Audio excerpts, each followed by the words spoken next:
1 Samuel 30வது அதிகாரத்தில் தாவீது ராஜா அவர் வேற இடத்துக்கு சென்றிருக்கும் பொழுது அவருடைய மனைவி பிள்ளைகள், அவர் கூட சார்ந்திருக்கிற எல்லாருடைய மனைவி பிள்ளைகள் பொருட்களை எல்லாம் அந்த அந்நியர்கள் என்ன செஞ்சுக்கிட்டாங்க, எதிரி நாட்டு வீரர்கள் மக்கள் எடுத்துட்டு போயிடுறாங்க.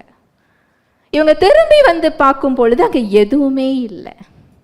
வசனம் சொல்லுது, அவர் பலன் இல்லாமல் போகும் மட்டும் என்ன செஞ்சாரா, அழுதார். பலன் இல்லாமல் போகும் மட்டும் அழுதார்னா அவருடைய துக்கம் எப்படிப்பட்ட துக்கமா இருக்கும்? அதுக்கு மேல அவருக்கு இழக்கிறதுக்கு என்ன இல்லை, ஒன்றுமே இல்லை. அவர் கூட இருந்த அந்த மக்கள் கூட்டமும் அவர்களுடைய மனைவிகளையும் பிள்ளைகளையும் பொருட்களையுமே அவங்க என்ன செஞ்சுட்டாங்க, கொண்டு போயிட்டாங்க. இதுக்கு காரணம் தாவீது தான் சொல்லி தாவீது ராஜாவை கொலை பண்றதுக்கு அவங்க என்ன செய்யறாங்களாம், கல் எடுத்து வச்சிருந்தாங்களாம். அப்போ அவருமே அங்கு இழந்திருக்கிறார். இதுக்கு மேலே இழக்கிறதுக்கு எதுவும் இல்லை.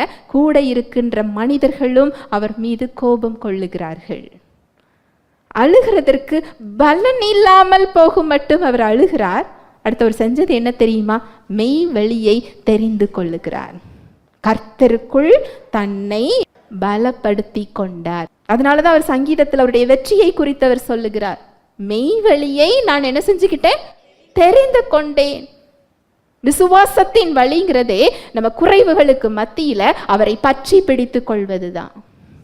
நம்ம குறைவுகளை, நோய்களை, பலவீனங்களை, துக்கங்களை, கவலைகளை, பாடுகளை அவர்கிட்ட கொண்டு போறது தான் ரொம்ப முக்கியமான விஷயம். கொண்டு போயிட்டு திரும்ப என்ன செய்யக்கூடாது, கொண்டு வரக்கூடாது, அவர்கிட்ட கொடுத்துடணும்.